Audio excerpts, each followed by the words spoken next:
여러분 가끔 이렇게 뮤지컬이라든가 또는 뭐 클래식, 오페라 그런 공연을 가보신 적 있습니까?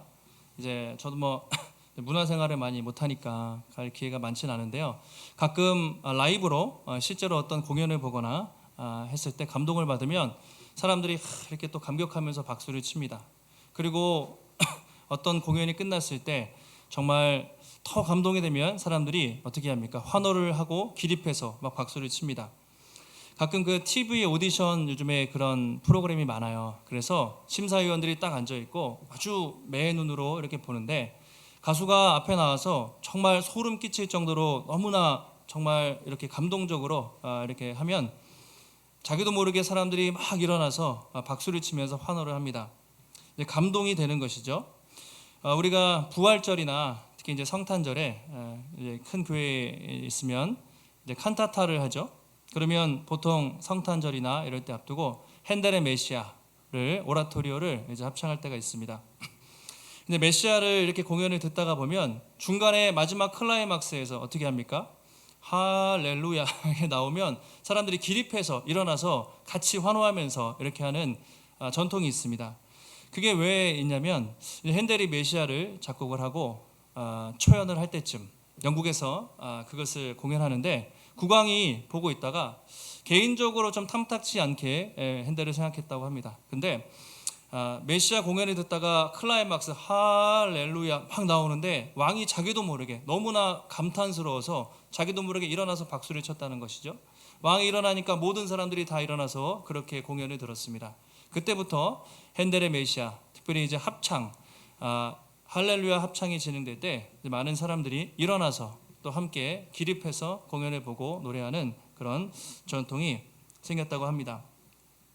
그만큼 그 감동과 은혜가 있기 때문이겠죠. 오늘 다윗이 쓴 시도 그렇습니다. 다윗의 시를 읽어보시면 하나님을 예배하는 자의 그 기쁨과 감격과 정말 주체할 수 없는 터져나오는 그 감탄이 다윗에게 있습니다. 마치 사람들이 감동적인 공연을 보고 또 핸델의 메시아, 저도 어제 다시 한번 이제 유튜브로 봤는데요. 들을 때마다 막 소름이 돋잖아요. 그것처럼 정말 다윗이 하나님을 예배하면서 그 소름 돋는 전율과 그 기쁨이 이 시에 잘 묻어나 있습니다. 대부분의 학자들은 이 시의 배경을 아마 다윗이 하나님의 언약궤가 예루살렘에 들어올 때 그 기쁨을 찬양한 것으로 이제 그렇게 보고 있습니다. 사무엘하 6장에 보시면 하나님의 언약궤가 이제 밖에 있다가 예루살렘으로 들어오는 장면이 있습니다. 이제 다윗이 왕이 되고요.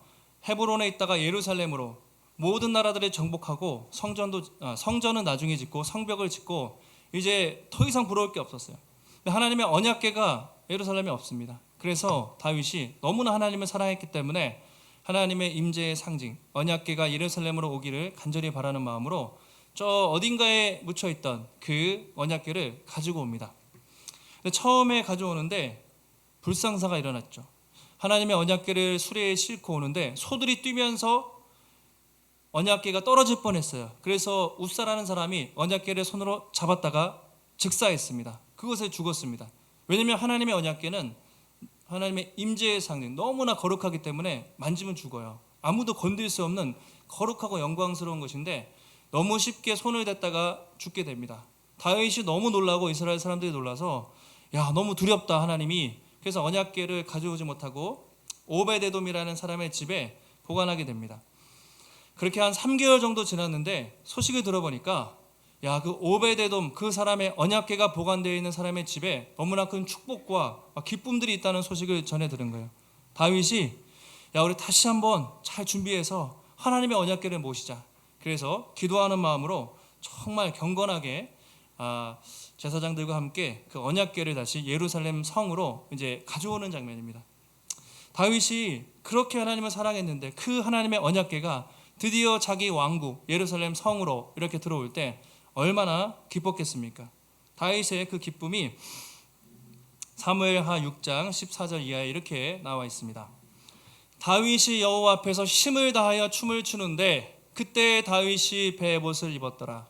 다윗과 온 이스라엘 족속이 즐거이 환호하며 나팔을 불고 여호와의 궤를 메어 오니라 이렇게 말하고 있습니다.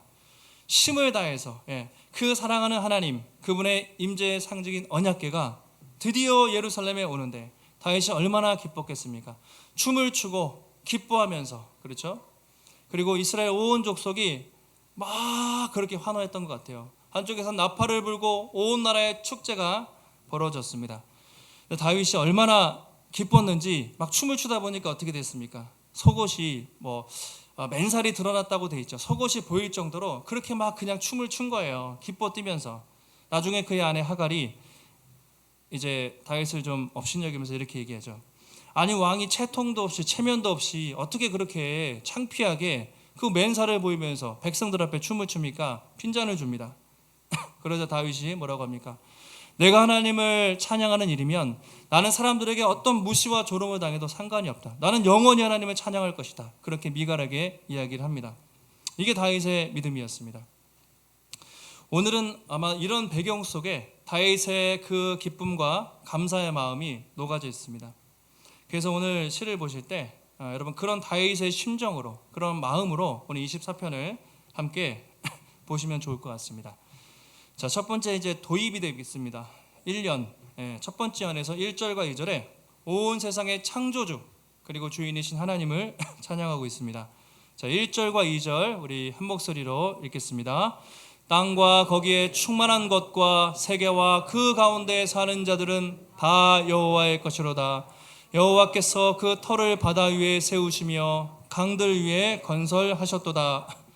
다윗은 먼저 온 세상을 창조하신 땅과 거기에 충만한 것, 그리고 온 세계와 그 가운데 있는 모든 것들이 다 여호와의 것이다. 자, 2절에서는요 이제 왜냐하면 이유의 절이 되겠습니다. 이유가 여호와 하나님께서 그 터를 바다 위에 그리고 강들 위에 건설하셨기 때문이다. 그렇게 고백을 하고 있습니다. 다윗이 하나님을 찬양하는 첫 번째 이유가 하나님이 온 세상의 건축자, 설계자로 온 땅과 하늘과 우주 만물을 다 건설하셨기 때문에 그분을 찬양한다고 고백을 하고 있습니다. 우리가 이 말씀을 보면 예배자의 가장 첫 번째 자세는 무엇인가? 바로 하나님의 창조주 되심과 또 그분이 온 세상의 주인이시라는 것을 중심으로 이제 고백을 하는 것입니다. 성경을 보시면 아시겠지만 창세기 1장 1절을 열면서부터 태초에 하나님이 천지를 창조하셨다. 하나님께서 온 우주 만물을 창조하셨다고 성경에 계속 나와 있습니다. 특히 시편에 그런 기록들이 많죠. 하늘이 주의 것이요 땅도 주의 것이라. 세계와 그 중에 충만한 것을 주께서 건설하셨나이다. 출애굽기 19장 5절에서도 세계가 다 나에게 속하였나니 너희가 내 말을 듣고 내 언약을 지키면 너희는 모든 민족 중에서 내 소유가 될 것이고 제사장 나라가 될 것이다. 성경은 끊임없이 하나님이 세상을 창조하셨고 설계하셨고 또한 지금도 통치하신다고 곳곳에서 고백을 하고 있습니다. 여러분 교회 다니시고 예수님 믿는 분이면 이거 누가 모르시겠습니까? 당연히 고백을 하시죠. 근데 중요한 것은 하나님을, 창조주 하나님을 여러분 교리적으로 머리로 고백하는 것과 내가 정말 중심으로 그것을 믿고 사는가는 어떻게 보면 별개의 문제일 수가 있어요. 여러분 머리로는 하나님이 창조하셨다 주인이라는 거 누가 모릅니까? 근데 정말 내 삶 속에 하나님의 창조주 되심이 그리고 하나님이 온 세상의 주인 되심을 내가 인정하고 고백하고 살아가는가, 그것을 한번 우리가 한번 생각해 볼 필요가 있습니다. 사람들이 여러분 건축을 합니다. 어떤 집을 짓거나 빌딩이나 건물을 지으면 그 집은 누구의 소유가 되겠습니까? 건축자, 건물을 지은 사람의 일단 소유권이 있습니다. 사람들이 참 그 집이나 이런 건물, 부동산에 관심이 얼마나 많아요. 다 자기 집 갖기 위해서 얼마나 애쓰고 있습니까?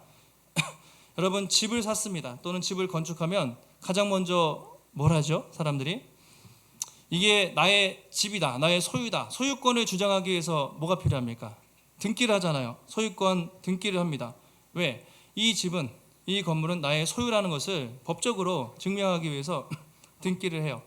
사람들이 참 자기 이름으로 어떻게 보면 우리 인생은 자기 이름으로 아파트 하나 등기부에 등기 이름 올리기 위해서 사는 사람들도 많이 있습니다. 우리 초등학교 아이들한테 이렇게 설문조사를 했어요. 장래 희망이 무엇입니까?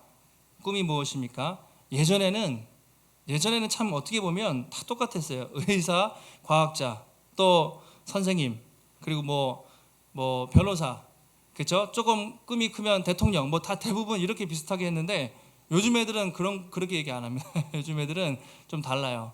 자기가 하고 싶은 거. 그 중에 많은 아이들이 연예인 되고 싶다. 아이돌이 꿈인 친구들 되게 많고요.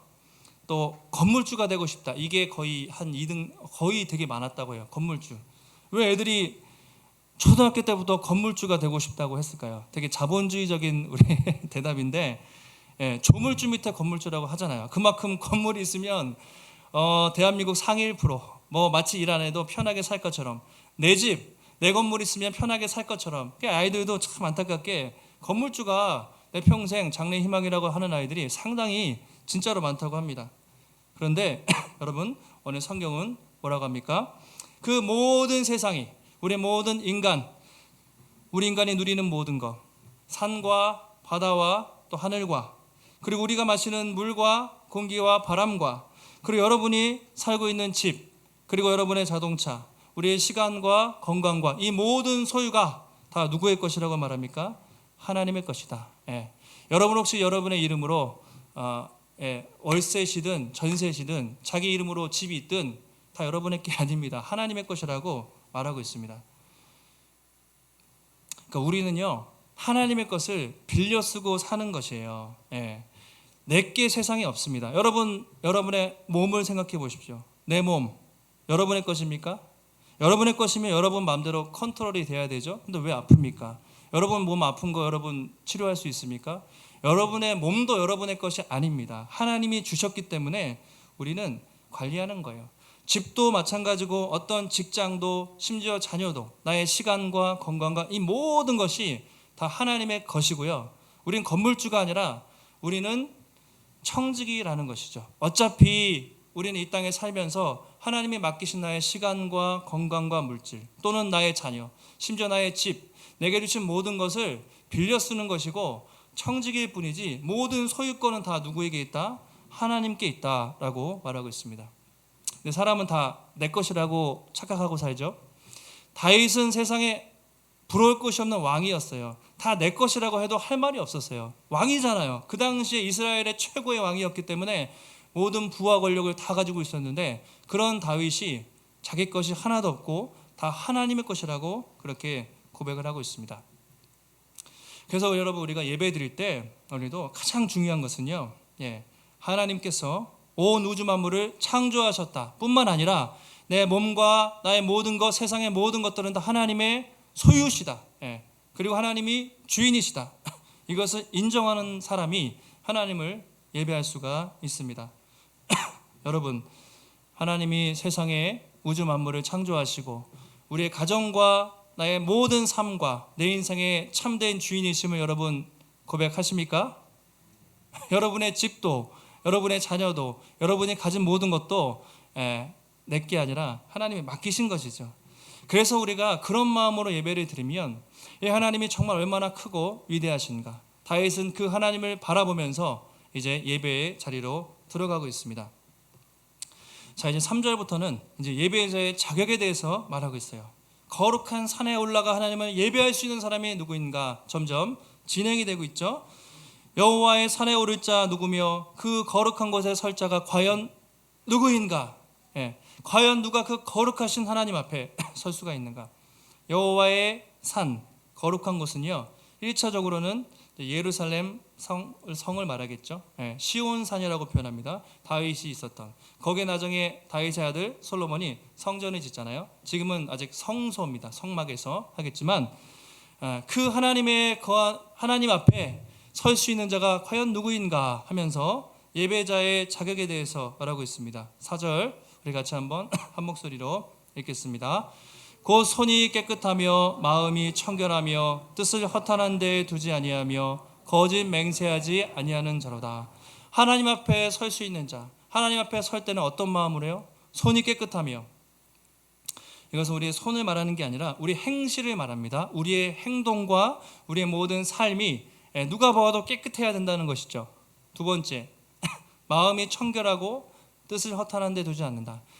중심, 내면의 문제가 되겠습니다. 그 마음 중심에 우상을 숭배하지 않고 오직 전심으로 하나님만 섬기는 마음이 청결한 자는 복이 있나니.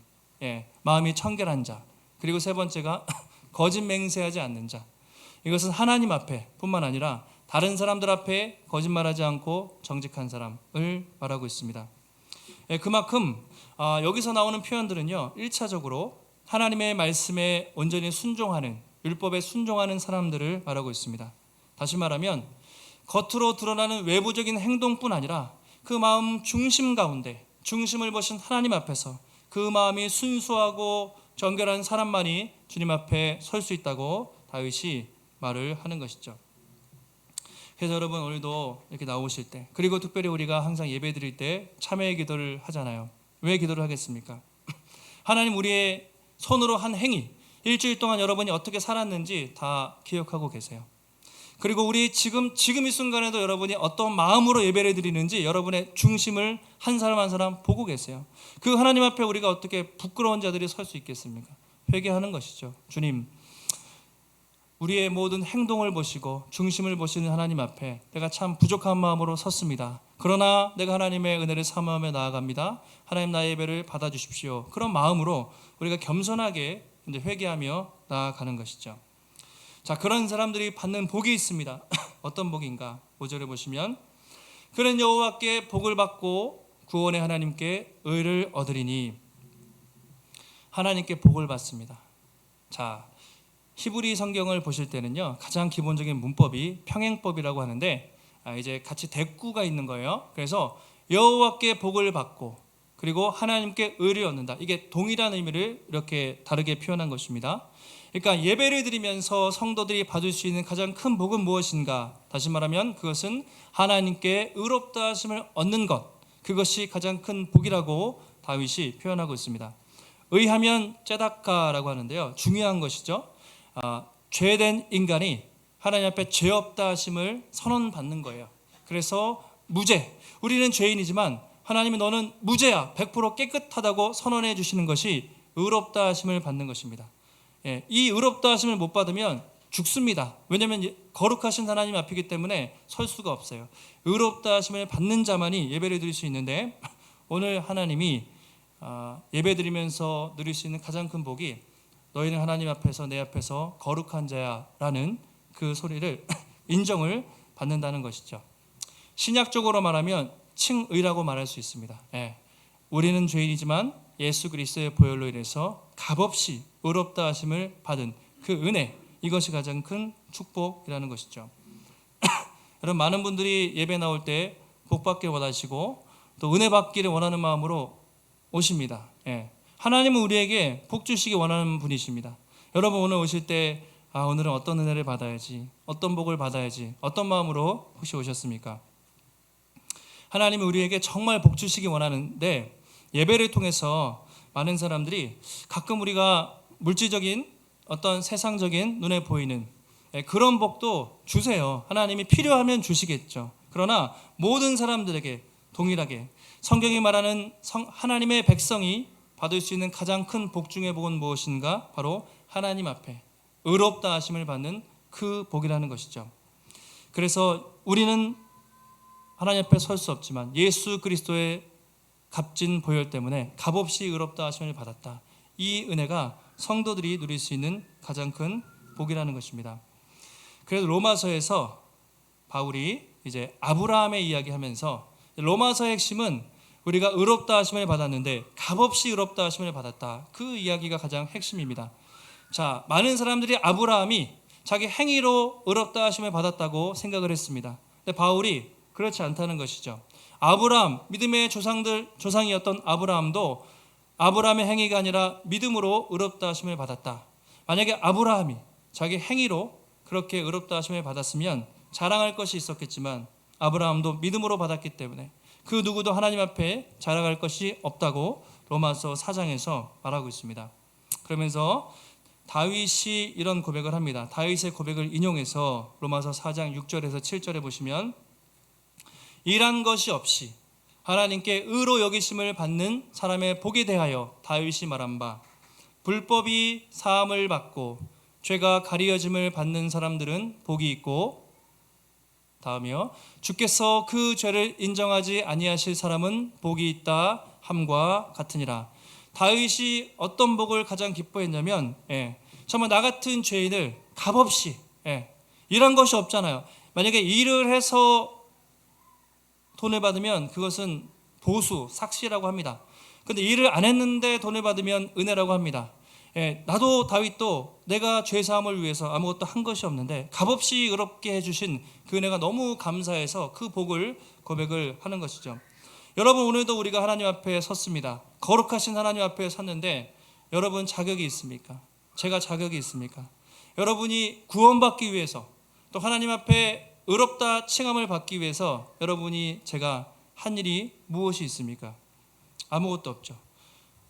오직 예수 그리스도, 그분의 십자가 보혈 때문에 정말 우리는 아무것도 한 것 없이 값없이 의롭다 하심을 받고, 너는 무죄야, 너는 깨끗해, 내 앞에서 예배할 수 있어, 너는 하나님의 자녀야 라는 그 복을 누리게 됐다는 것이죠.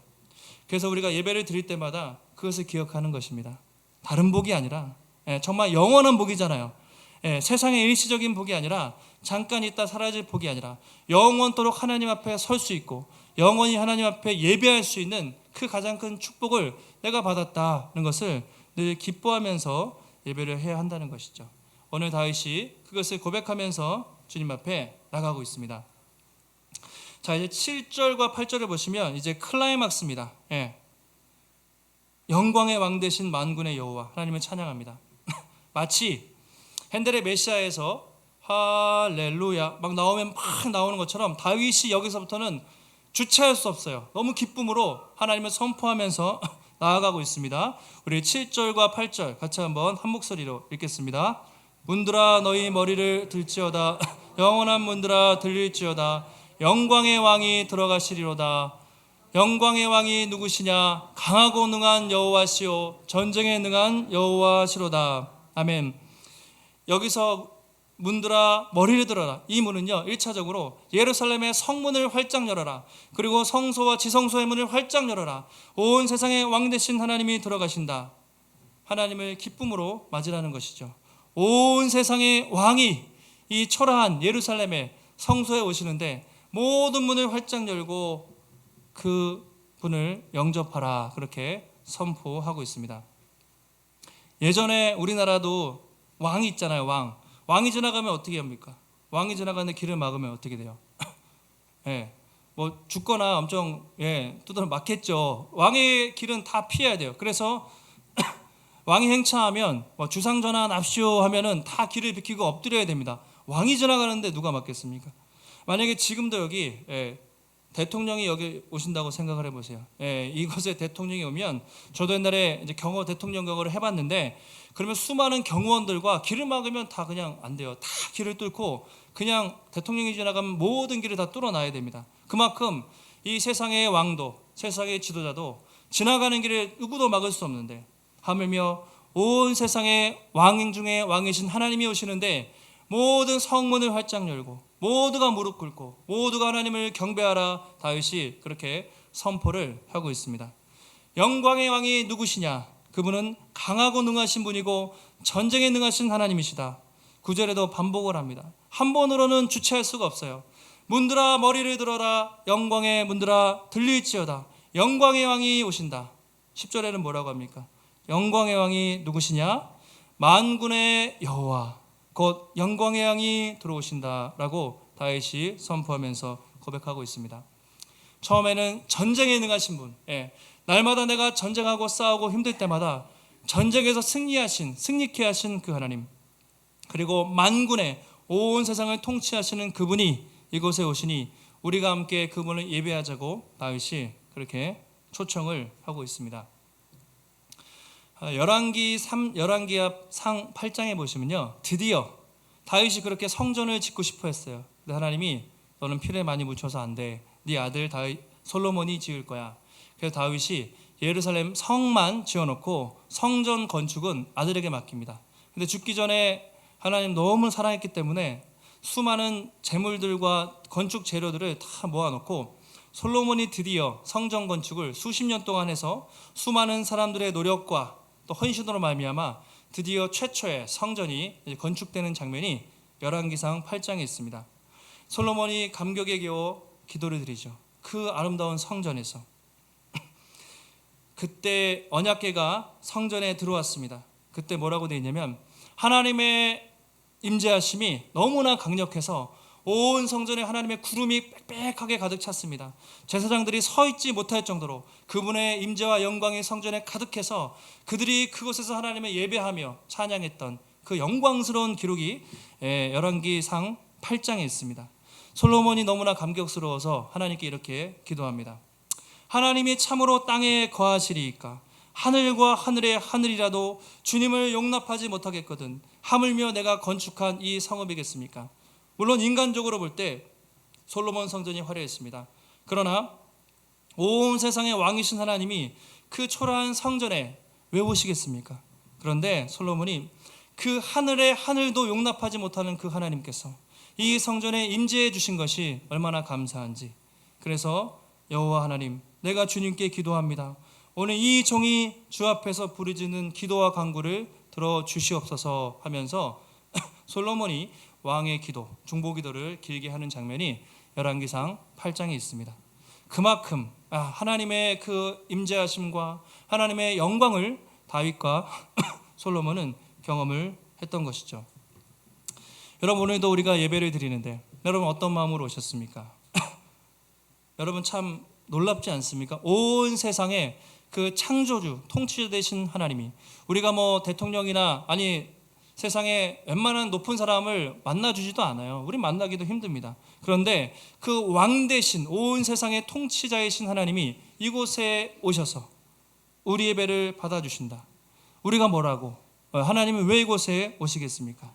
그것은 그 이유는 단 하나밖에 없습니다.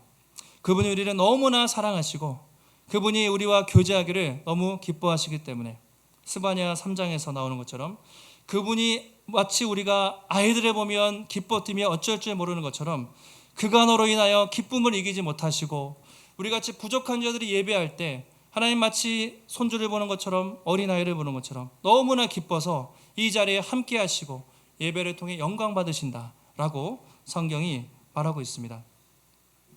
그리고 그래서 우리가 항상 예배를 드릴 때마다 그 하나님의 임재하심과 그 은혜를 생각하는 것이죠. 그리고 언젠가 우리 주님이 여러분 다시 오시면 모든 악한 것들을 심판하시고 그때는 모든 만물이 다 회복돼서 모든 피조물이 다 하나님을 예배하는 그날이 언젠가 올 것입니다. 지금은 하나님의 나라가 시작됐지만 완성되지 않았습니다.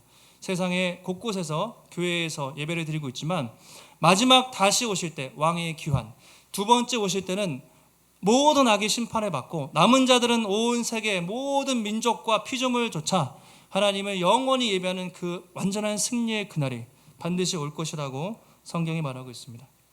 여러분, 우리가 그분을 예배한다면 우리가 정말 어떤 마음으로 이 시간 예배를 드려야 하겠습니까? 다 일어나서 정말 일어나도 부족하죠. 정말 춤을 추면서. 그래서 지난주에도 예배가 축제, 잔치라는 말을 드렸는데요. 그렇습니다. 한편으로는 잔치하는 마음도 있고 한편으로는 그 거룩하고 영광스러운 주님이 이곳에 함께 하신다는 그 임재와 기쁨을 의식하면서 우리가 예배를 드리게 되는 것이죠. 오늘도 여러분 예배를 드릴 때 여러분 마음의 문을 활짝 여시고 교회 문을 우리가 뭐 성문을 열 필요는 없지만 여러분의 마음의 문을 활짝 여시고 왕 되신 주님을 우리가 마음을 다해서 예배할 때 다윗과 함께 하시고 솔로몬과 함께 하셨던 그 영광스러운 성부와 성자 성령 하나님께서 지금도 이곳에 함께 하시고 우리 예배를 기쁘게 받으실 줄 믿습니다. 여러분 한 주간 살아가실 때 꼭 기억하시기 바랍니다. 하나님은 이곳에만 계신 분이 아니라 세상에서도 함께 하시는 분이다.